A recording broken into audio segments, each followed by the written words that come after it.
चलने लगती है।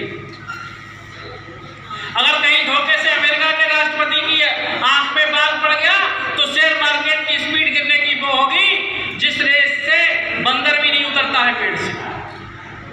तो हमारी चौथी मांग है, जितने भी सरकारी कर्मचारी हैं उनको भी आप पेंशन दीजिए। तो सामाजिक सुरक्षा देना भारतीय संविधान में लिखित अधिकार है और उसको सरकारी पेंशन दीजिए, उसके बुढ़ापे को सुरक्षित कीजिए। चौथी मांग है हमारी, ये कौन सा तरीका है कि एक आदमी कर रहा है एक काम, मजदूरी करते जाते होंगे बहुत से लोग और सब मजदूरी हैं, कोई मालिक नहीं है। अगर एक जैसा काम कर रहे हैं तो घास नराने गया है, खेत की निराई करने अगर मजदूर गया है तो अगर एक को 300 मिलेंगे तो दूसरे को भी 300 ही मिलेंगे, या दूसरे को 250 कर दोगे तो लड़ पड़ेगा, सर फोड़ देगा। पुताई कर रहा है तो जितने एक को मिलेंगे उतने ही दूसरे को मिलेंगे। लेकिन साहब गजब खेल है सरकार का, एक आदमी के लिए एक काम के 7,000 है और दूसरे को उसी काम के 60,000 है। आप जितने भी संविदा कर्मचारी हैं, हमारी मांग है, चाहे शिक्षा मित्र हो, अनुदेशक हो, बिजली विभाग के हो, स्वास्थ्य विभाग के हो, रसोईया हो, जितने भी विभाग हैं और संविदा कर्मचारी हैं, नंबर 1 इनसे हर साल रिन्यूअल की तलवार हटाइए, इनको नियमित कीजिए। दूसरा, समान कार्य समान वेतन दीजिए और सामाजिक सुरक्षा की दृष्टि से उनके बुढ़ापे को सुरक्षित कीजिए। इस देश की कृषि रीढ़ है, किसान खत्म हो जाएगा तो देश खत्म हो जाएगा, ना उद्योगपति होंगे। किसान जब फसल अच्छी होती है तो बाजार में कुछ ना कुछ खरीदने जाता है, दुकानदारों की दुकानदारी वहीं से चलती है। जिससे आपने देखा होगा जब जब किसी फसल खराब होती है बाजार में कितना भी बड़ा त्योहार क्यों ना हो, सन्नाटा बीत जाता है। तो किसान ही ऐसा है जो देश की अर्थव्यवस्था को गति देता है। अगर किसान के बारे में नहीं सोचा तो भूकंप आ जाएगा।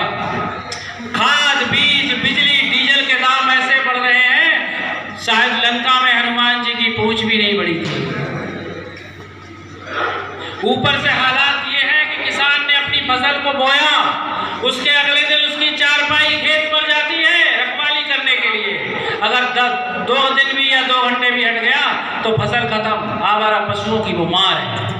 इस बात पे कोई शायद बोलने को तैयार नहीं है। हमसे भी लोग प्रश्न करते हैं कि आप आवारा पशुओं की बात क्यों करते हो?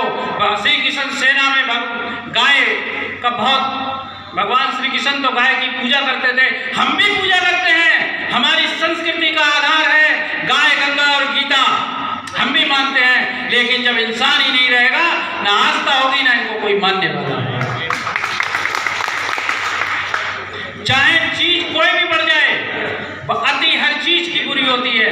हमारा सीधा सा एक बिंदु है, जितने भी आवारा पशु हैं इनसे फसल सुरक्षा के लिए सरकारी अनुदान पर तारकसी कराई जाए, उसकी फसल की सुरक्षा तय हो। और गायों के पालने के लिए जो गाय हैं, प्रत्येक गांव में सक्रिय गौशाला बने। मेरे बात पर ध्यान दीजिएगा, सक्रिय गौशाला बने। ऐसा ना हो कि प्रधान जी उस गाय का चारा खाए जा रहे हो, उस पर कोई कार्रवाई नहीं है।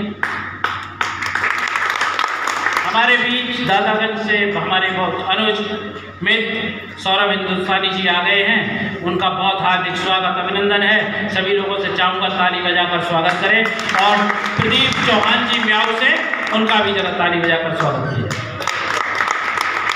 किसान को आर्थिक सहायता देने के लिए राशनिंग में जो आपने मिट्टी का तेल बंद किया है, उसकी जगह 1000 लीटर प्रतिवर्ष निःशुल्क दिया जाए और बिजली जो नलकूप की बिजली है वो मुफ्त मिले। अगर आप किसान को सहयोग नहीं करेंगे तो इस देश की अर्थव्यवस्था खत्म हो जाएगी। ये चौथी मांग है।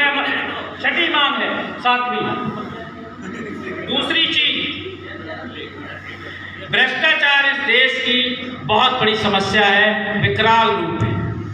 चाहे सरकारी कर्मचारी हो, राजनेता हो, अधिकारी हो, बाबू हो, इन सब की पद ग्रहण के समय, जिस समय इनकी नियुक्ति हो रही है, इनकी संपत्ति की जांच हो, इनसे ब्यौरा लिया जाए कि आज की हालात में आप कै लाख के मालिक हो, कितने हजार के मालिक हो, और उसकी जांच लगातार होती रहे।